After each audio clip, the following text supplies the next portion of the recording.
একদিন খুব ভোরবেলা গায়ের রাস্তার পাশে একটা অচেনা মেয়ের লাশ পড়ে থাকতে দেখা যায়। মেয়েটির পরনে একটা নীল রঙের শাড়ি ছিল, গায়ের রং কিছুটা চাপা, বয়স খুব একটা বেশি বলে মনে হচ্ছে না। ধীরে ধীরে মেয়েটির লাশের আশেপাশে কিছু মানুষ জড়ো হয়। শ্যামল কাকা, মেয়েটি কে বলতো? একে তো এর আগে কখনো আমাদের গ্রামে দেখেছি বলে মনে হচ্ছে না। না না, আমাদের কদমতলী গ্রামের লাশ নয়। কিন্তু কোন পাড়া গায়ের লাশ? আর এখানেই বা এভাবে কে ফেলে রেখেছে? সে যে বারাগাই হোক আর যে কারণেই ফেলে রেখে যাক, কিন্তু আমার তো আর এভাবে বেশিক্ষণ লাশটাকে ফেলে রাখতে পারি না। আমাদের উচিত লাশটার শেষ কার্য করে ফেলা। হ্যাঁ কাকা, একদম ঠিকই বলেছো। এই সবাই তাড়াতাড়ি চলো, শেষ কাজের ব্যবস্থা করতে হবে। শ্যামল কাকার কথা মতো সকলে মিলে লাশটির শেষ কাজের ব্যবস্থা করতে লাগলেন। সমস্ত কাজ শেষ করতে করতে প্রায় সন্ধ্যা হয়ে যায়।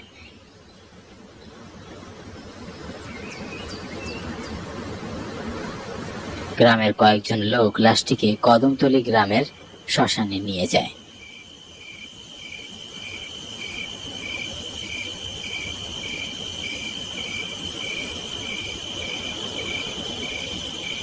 বেশ পরিপাটি করে লাশটিকে চিতায় রাখা হয়। আর ঠিক যখনই লাশটিকে পোড়াতে যাবে, তখন খুব ভয়ঙ্কর ভাবে লাশটা উঠে বসে এবং কর্কশ ভাবে হাসতে থাকে।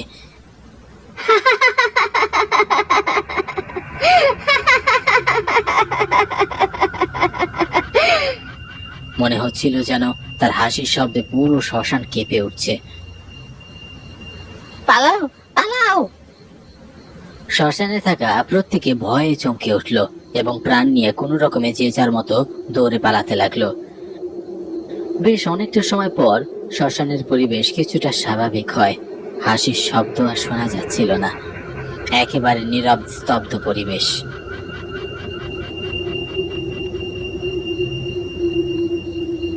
গ্রামের লোকজন এবার তাদের সাথে শ্যামল কাকাকে নিয়ে শ্মশানে যায়।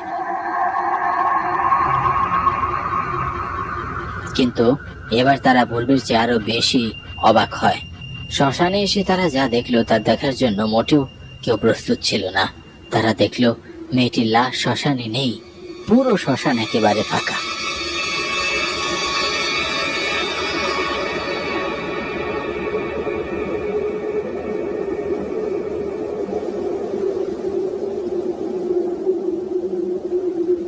হে কি, মেয়েটার লাশ কোথায় চলে গেল?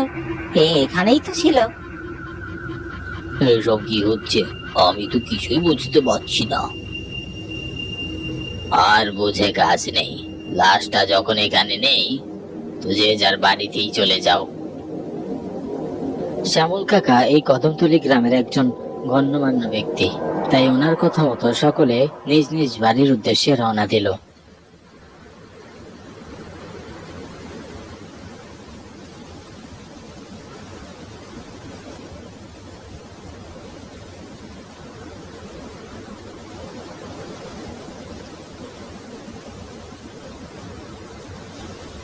সময়ের ব্যবধানে গ্রামের লোকজন সেই লাশের কথা ভুলে যায়।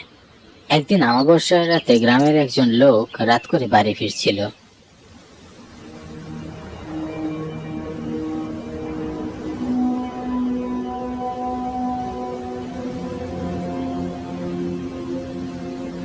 হঠাৎ সে দেখলো কয়েকজন লোক একটা লাশ নিয়ে কদমতলী শ্মশানের দিকে যাচ্ছে, কিন্তু তাদের এই গ্রামের বলে মনে হচ্ছে না, এমনকি আগে কখনো দেখেছে বলেও মনে হচ্ছে না।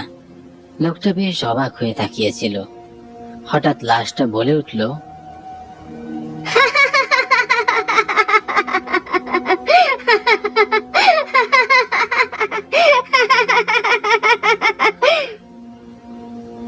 প্রচন্ড ভয়ে লোকটা চিৎকার করে দৌড়াতে লাগলো।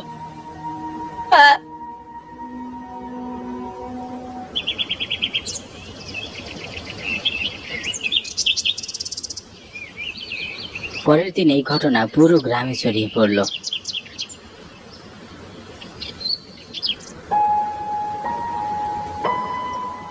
হবে, তুই ঠিক বলছিস তো?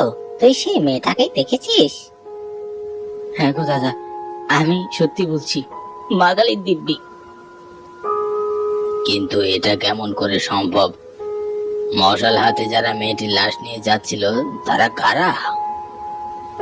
তা তো জানি না কাকা। গ্রামের ছোট বড় সকলেই বেশ চিন্তিত হয়ে যায়। সেই রাতের পর থেকে প্রায় প্রতি রাতেই গ্রামের কেউ না কেউ দেখতো মাঝরাতে কয়েকজন লোক মশাল হাতে নিয়ে মেয়েটির লাশ নিয়ে যাচ্ছে। কখনো মেয়েটি উধাও হয়ে যেত, আবার কখনো সে কর্কশ কণ্ঠে হাসতো। এভাবে প্রায় প্রতিদিন লাশটি গ্রামের লোকজনকে ভয় দেখাতো। গ্রামের কেউ মারা গেলে কদমতলী গ্রামের শ্মশানে তার শেষ কার্য করা সম্ভব হচ্ছিল না, কারণ শ্মশানে দিনের বেলাও প্রেতাত্মাটিকে দেখা যেত। তাই কদমতলী গ্রামের শ্মশান এক প্রকার পরিত্যক্ত হওয়ার পথে। দেশ বিদেশের বড় বড় তান্ত্রিকরা এই সমস্যার সমাধান করতে পারছিল না। ভয়ে গ্রামের লোকজন রাতের বেলা বাড়ির বাইরে যাওয়া বন্ধ করে দেয়, কিন্তু তবুও দুষ্ট প্রেতাত্মার হাত থেকে রেহাই পেত না। গ্রামের মানুষের জীবন একেবারে কষ্টে পরিণত হয়ে ওঠে।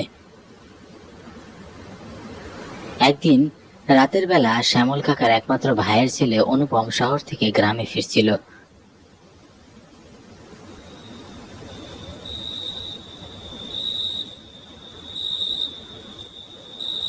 পথঘাট এতই ফাঁকা আর নির্জন দেখে অনুপম বেশ অবাক হলো। হঠাৎ সে দেখলো মশাল হাতে কয়েকজন লোক একটা লাশ নিয়ে কদমতলির দিকে যাচ্ছে। কি ব্যাপার, এই মাঝরাতে কার লাশ নিয়ে যাওয়া হচ্ছে? তাছাড়া ওনাদের কাউকেই তো এর আগে কখনো এই গ্রামে দেখেছি বলে মনে হচ্ছে না। এই যে শুনুন, কারা আপনারা? আপনাদের আগে তো এই গ্রামে কখনো দেখেছি বলে মনে হচ্ছে না। কোন পাড়া গায়ের লাশ এটা? অনুপমের প্রশ্নের উত্তর কেউ দিল না। লোকগুলো এমন ভাবে হেঁটে চলে গেল দেখে মনে হচ্ছিল যেন ওনারা কেউ অনুপমকে দেখতে পায়নি। অনুপম বেশ অবাক হলো। তারপর সে তার বাড়ি চলে গেল।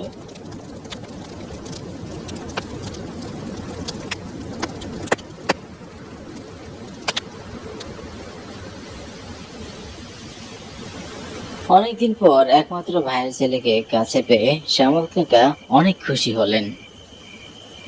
কেমন আছো কাকা? তোকে কাছে পেয়ে আমি চিন্তা মুক্ত হলাম।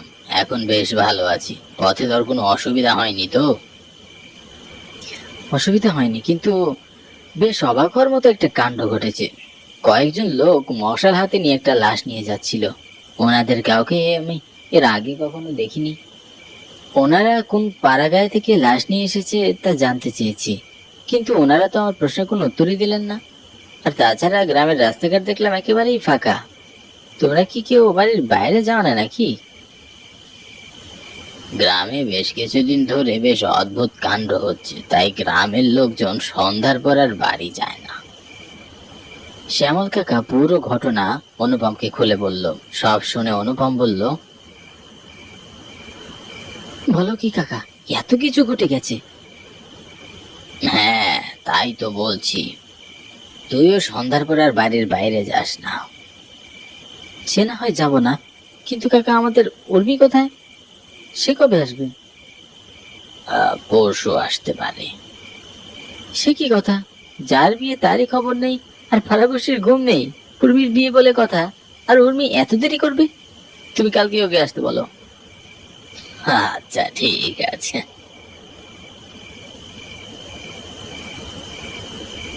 ছোটবেলায় একটা অ্যাক্সিডেন্টে অনুপমের বাবা মা দুইজনেই মারা যায়। এরপর থেকে শ্যামল কাকার কাছেই সে মানুষ হয়েছে। পড়াশোনা শেষ করে এখন সে শহরে মস্ত বড় চাকরি করে। তার একমাত্র কাকাতো বোন উর্মির বিয়ের খবর পেয়ে সে গ্রামে ছুটে এসেছে।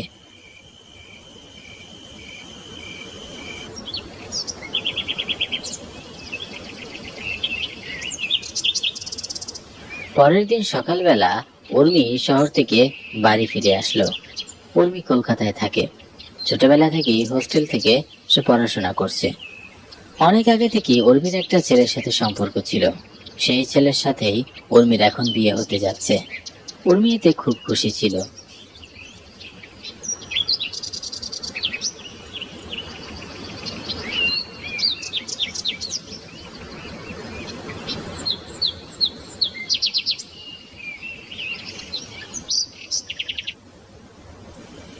বিয়ের আগের দিন রাতের বেলা বাড়ির লোকজন নানান কাজে ব্যস্ত ছিল। উর্মি খবরের কাগজ পড়ছিল। হঠাৎ শুনতে পেল বাড়ির বাইরে থেকে কেউ তার নাম ধরে ডাকছে। উর্মি, উর্মি, একটু একটু বাইরে আসো, বাইরে আসো। কে ডাকছে আমাকে এমন করে? যাই তো, একটু বাইরে গিয়ে দেখি।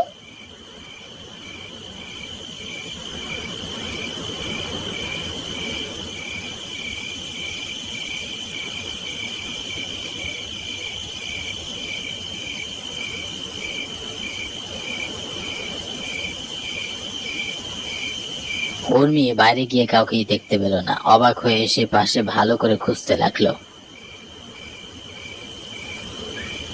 কে ডাকছিলে আমাকে? কোথায় তুমি? এই তো আমি, তোমার পিছনে দাঁড়িয়ে আছি। উর্মি পিছনে ঘুরে তাকিয়ে চমকে উঠল। সে দেখলো সাদা পোশাক পরা একটা প্রেতাত্মা তার পিছনে দাঁড়িয়ে আছে। ভয়ে উর্মির গায়ের পশমগুলো কাটা দিয়ে উঠল।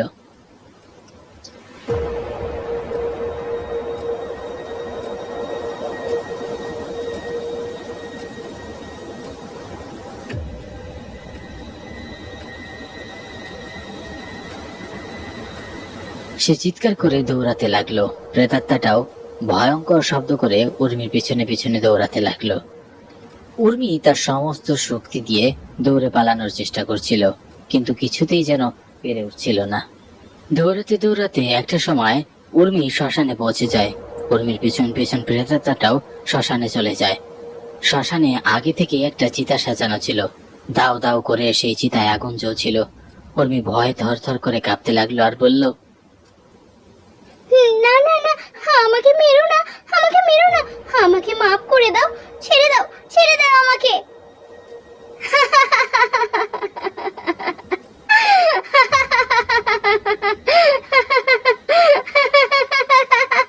প্রেতাত্মাটা তার হাত দুটো লম্বা করে উর্মির দিকে বাড়িয়ে দিল এবং খুব ভয়ঙ্কর ভাবে উর্মির গলা চেপে ধরলো।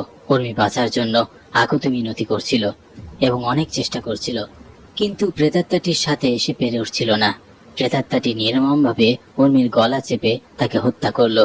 আর তখনই সেখানে অনুপম চলে আসলো। উর্মির এমন করুণ পরিণতি দেখে অনুপম রেগে মেগে প্রেতাত্মাটাকে বলল,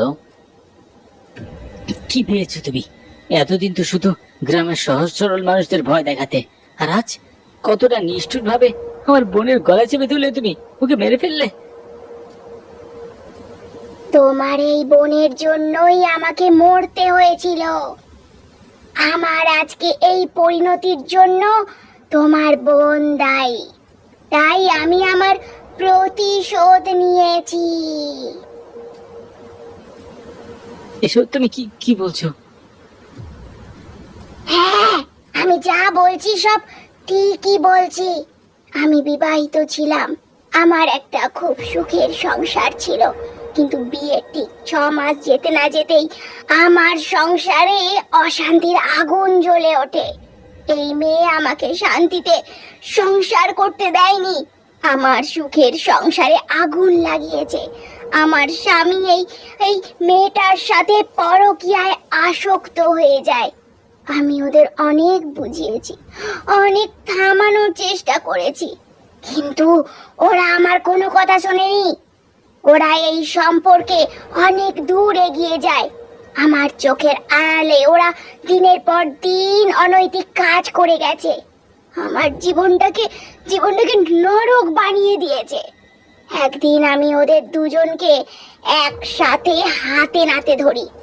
আমি আমার রাগ কন্ট্রোল করতে পারি না, চিৎকার চেঁচামেচি করেছিলাম আর বলেছিলাম পুলিশে কমপ্লেন করব।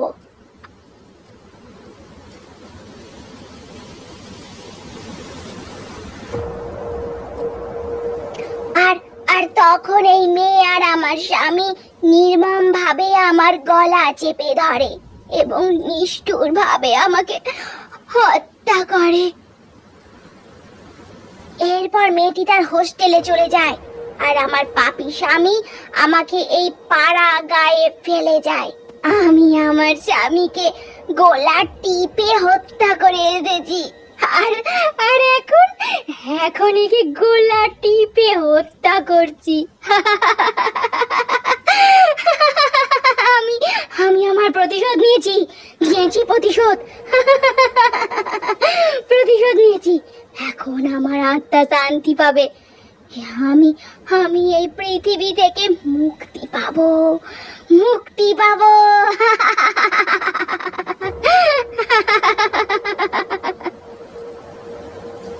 প্রেতাত্মাটি এই কথা বলতে বলতে হাওয়ায় মিলিয়ে যায়। অনুপম অবাক হয়ে বড় বড় চোখে তাকিয়ে থাকে।